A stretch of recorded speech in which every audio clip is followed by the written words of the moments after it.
बिस्मिल्लाहिर्रहमानिर्रहीम। अस्सलाम वालेकुम व्यूअर्स।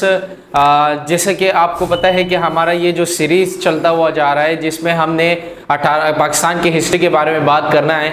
1857 से लेकर 1947 तक जितने भी अहम सियासी वाक़यात हुए उस पर हम बात कर रहे हैं और उस सिनेरियो का जो है आज हम बात करेंगे उसके पार्ट 4 के बारे में। जी हाँ, आज उसके पार्ट 4 के बारे में बात करेंगे। तो आज की वीडियो हम शुरू करेंगे 1930 से। इससे पहले जितने भी अहम वाक़यात हुए थे वो हम पिछले पार्ट 3 तक डिस्कस कर चुके थे। आज हम बात करेंगे पार्ट 4 के बारे में। ठीक है, पार्ट 4 की इस वीडियो हमारी जो सबसे पहला इवेंट जो पॉलिटिकल मैन इवेंट था वो क्या था 1930 को। और कौन सा पॉलिटिकल इवेंट हुआ था? एक इलाहाबाद एड्रेस, खुतबा इलाहाबाद। अब इलाहाबाद में ऑल इंडिया मुस्लिम लीग की जानिब से जो है सालाना इजलास का इनकाद किया गया और उसमें जो नुमाइंदा थे मुस्लिम लीग की तरफ से जो मेहमान ख़ुसूसी के तौर पर शिरकत की वो अल्लामा इकबाल ने की है। और अल्लामा इकबाल ने इसमें खुतबा दिया था और बड़ी अहम स्पीच थी अल्लामा इकबाल की तरफ से। और इस स्पीच में उन्होंने जो 4 जुग्राफियाई हदूद है कि जिसमें सिंध, पंजाब, खैबर पख्तूनख्वा और बलूचिस्तान ये मकामात शामिल हैं, इसके बारे में उन्होंने बात की और उन्होंने बताया कि मुझे लगता है कि ये चारों खित्ते मिलकर एक नए रियासत का क़याम करेंगे। यानी इस बात की जो गवाही है या इस बात का पहले से उन्होंने ये बात एतराफ़ की उस 1930 के इलाहाबाद के खिताब में। ठीक है।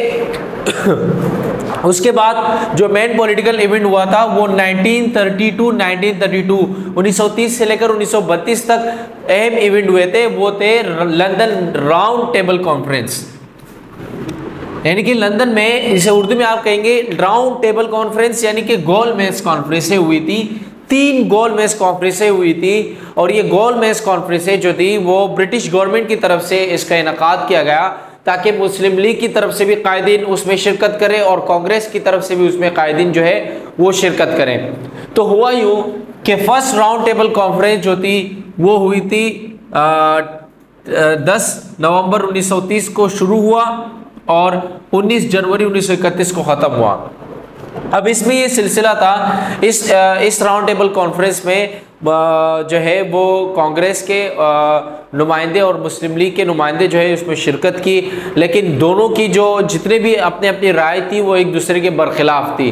तो ये सिलसिला भी जो है इस पर मतलब ये भी नाकामी का शिकार हुआ क्योंकि इसमें कांग्रेस ये बार बार बावर करा रहा था कि भाई हिंदुस्तान में जो है एक ही यूनी गवर्नमेंट हो, एक ही गवर्नमेंट हो और उस पर कांग्रेस ही कायम हो, कांग्रेस के कदमे कायम हो।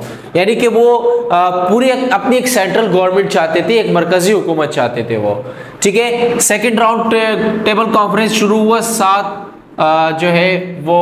7 सितंबर 1931 को शुरू हुआ और 1 दिसंबर 1931 को ख़त्म हुआ। लेकिन इसमें भी जो है वो मुस्लिम लीग की तरफ से अल्लामा इकबाल और दूसरे कायदीन ने शिरकत की, लेकिन कांग्रेस की तरफ से किसी ने भी शिरकत नहीं की। तो इसलिए ये भी जो है ये कॉन्फ्रेंस भी बेसूद साबित हुआ। और थर्ड राउंड टेबल कॉन्फ्रेंस शुरू हुआ था 17 नवंबर 1932 को और ख़त्म हुआ 24 दिसंबर 1932 को। लेकिन उसमें ना मुस्लिम लीग की तरफ से किसी ने शिरकत की ना कांग्रेस की तरफ से, तो ये तो वैसे ही नाकामी का शिकार हुआ। तो ये जो 3 राउंड टेबल कॉन्फ्रेंसेस हुए थे ये तीनों के तीनों नाकामी का शिकार हो गए। ठीक है। उसके बाद 1933 को जो मेन पॉलिटिकल इवेंट हुआ था वो ये था कि चौधरी रहमत अली साहब जो थे उनका उन्होंने एक बुक पब्लिश की थी नाउ और नेवर के नाम से। उसमें उन्होंने सबसे पहले लफ्ज़ पाकिस्तान का इस्तेमाल किया। तो भाई ये भी आपके MCQs के हिस्से भी बन सकते हैं और काफ़ी अहम भी है कि लफ्ज़ पाकिस्तान का इस्तेमाल सबसे पहले चौधरी रहमत अली ने अपनी बुक सीरीज़ में किया था, जिस बुक सीरीज़ का नाम क्या था नाउ और नेवर, अभी या कभी नहीं। ठीक है। इसके बाद जो मेन पॉलिटिकल इवेंट हुआ था वो 1935 को था 1935 को। ये बहुत अहम पॉलिटिकल इवेंट था और ये था ब्रिटिश इंडिया एक्ट, यानी कि कानून हिंद बजरिया। ये काफ़ी अहम इवेंट था। ये इसलिए भी अहम इवेंट था कि जो अंग्रेज़ हुकूमत ने देखा कि अब राउंड टेबल कॉन्फ्रेंसेस भी हुई, उन्होंने साइमन कमीशन को भी भेजा था, लेकिन अब चीज़ जो है वो यानी कि ऊंट एक करवट नहीं बैठ रहा। तो उन्होंने एक एक्ट निकाला और उस एक्ट के तहत ये फैसला किया गया कि आइंदा आने वाले सालों में इलेक्शंस भी होंगे। ठीक है। और आम इंतखाबात होंगे।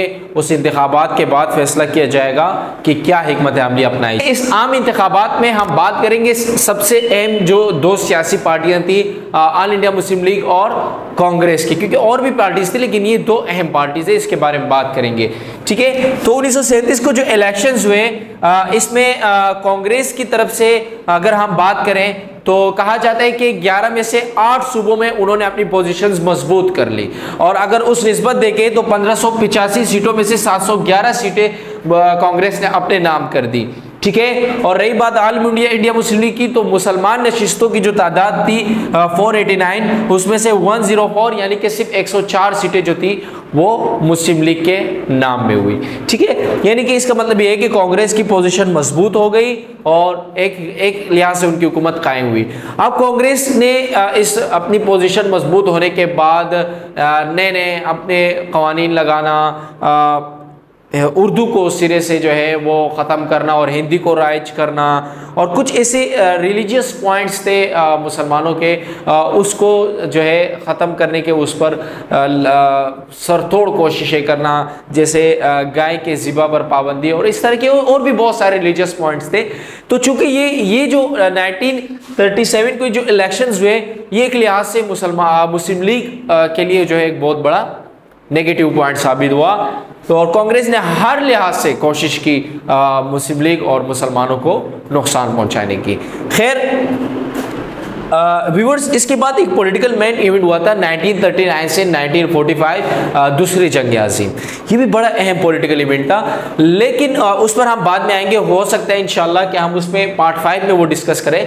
लेकिन इस दौरान एक ये इवेंट होता है कि चूंकि दूसरी जंग अज़ीम में भी ब्रिटिश गवर्नमेंट ने हिस्सा लिया था, तो वो हिंदुस्तान में कायम इन दो बड़ी अहम सियासी जो पार्टियां थी, ऑल इंडिया मुस्लिम लीग और कांग्रेस, इनसे जो है फेवर मांग रहे थे, यानी कि आप हमारा साथ दें। तो मुस्लिम लीग ने हामी भर ली, लेकिन कांग्रेस एक शर्त में हामी भरने को तैयार हो गया था कि हम एक शर्त में आप ब्रिटिश गवर्नमेंट का साथ देंगे, अगर वो पूरे हिंदुस्तान में एक यूनिक गवर्नमेंट बनाए, एक वाहिद हुकूमत बनाए, और वो भी कांग्रेस के हाथ में दे दें। तो ब्रिटिश गवर्नमेंट तो इस चीज़ के लिए तैयार नहीं थी। इस वजह से ब्रिटिश गवर्नमेंट और कांग्रेस के दरमियान इख्तलाफात पैदा हो गए।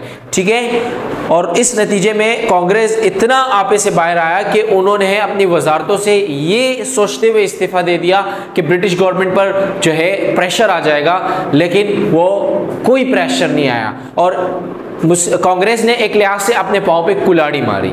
ठीक है, वजारतों से हाथ धोना पड़ा, इस्तीफे दे दिए। इस वजह से 22 दिसंबर 1939 को कायद आज़म मोहम्मद अली जिन्ना ने तमाम मुस्लिम उम्मा को डे ऑफ डिलीवरेंस मनाने को कहा। हिंदुस्तान के मुसलमानों को डे ऑफ डिलीवरेंस मीन्स योम निजात, ठीक है, योम निजात मनाने को कहा, क्योंकि जाहिर है कांग्रेस जैसे जालिम जो वजारतें थी उनसे छुटकारा मिल गया। और ये जो छुटकारा था ये खुद उन्हीं के अपने ही जो है हरकतों से था। उन्होंने वजारतों से इसलिए इस्तीफ़ा दे दिया था कि ब्रिटिश गवर्नमेंट पर दबाव आ जाएगा, लेकिन ब्रिटिश गवर्नमेंट कोई दबाव नहीं आया और उन्हें अपने वजारतों से इस्तीफ़ा जो है हाथ धोना पड़ा। ठीक है, आज के लिए इतना ही। इंशाल्लाह पार्ट 5 में मिलेंगे और ये सिलसिला जारी रहेगा जब तक कि हम 1947 तक के पॉलिटिकल इवेंट तक नहीं पहुंचते। तब तक के लिए अपना ख्याल रखिएगा, हमें भी इजाज़त दीजिएगा। अल्लाह हाफिज़।